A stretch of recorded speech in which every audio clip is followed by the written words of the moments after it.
let's talk about K-State. So, really good win. They pulled off a thrilling 92-90 overtime victory over Kansas this week, Tuesday night in Manhattan. The Wildcats are 5-1 now. They are tied for the Big 12 lead with Kansas and Iowa State. So, that night I tweeted out a little GIF, whatever you want to say. And I had live look at National Coach of the Year, and I showed a picture. I showed a picture of the breakfast drink Tang, All right. And so that's my question. Is he the front runner? Is Jerome Tang the front runner for Coach of the Year? I don't think there's any question about it. They came from unranked, picked 9th in the Big 12. Yeah. I mean, they're probably going to be in the top 10 next week, especially if they win their next game. But yeah, when you beat somebody like Kansas, in your first try.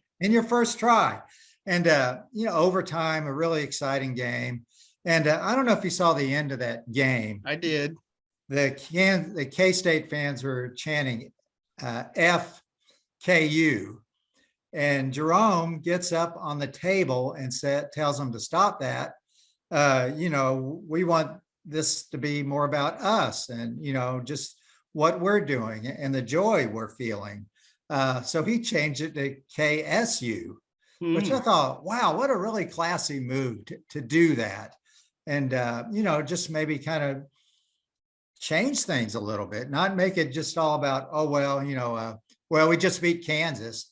Well, I think to Jerome, that's a big win, but, they've got a lot of, a lot more wins they're going to need to, to stay at this level. So, he's just done a remarkable job. And I didn't think they'd be this good, this quick, because they didn't have a lot coming back. They had Marquise Noel back, but most of the rest of the guys are transfers. But boy, he's really put the team together. I think it speaks to his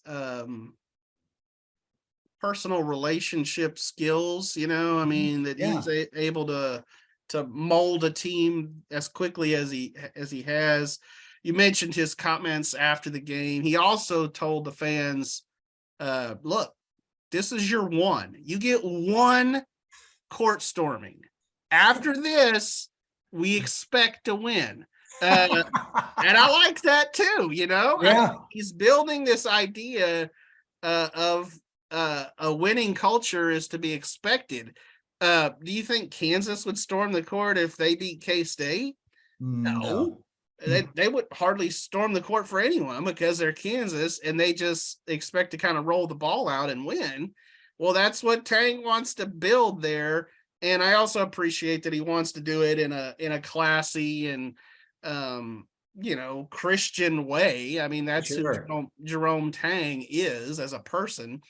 So yeah, it's kind of funny that he brought out the swear jar, basically. Well, if they clinch the Big 12 title on their court, I'd say, Jerome, just get out of the way because they're coming down. Yeah.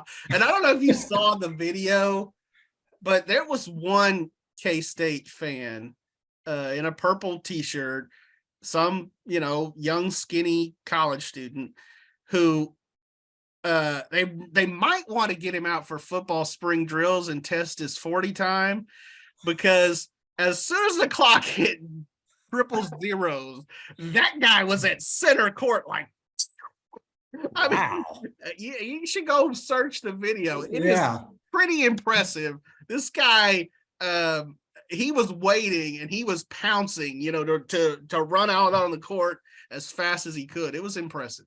It's probably like his 7th year in college and he's been waiting for this. It's been raring to go. Right. But yeah, it's cool to see Jerome Tang do his thing. You'll have a column kind of talking a little bit more about what he's done this season.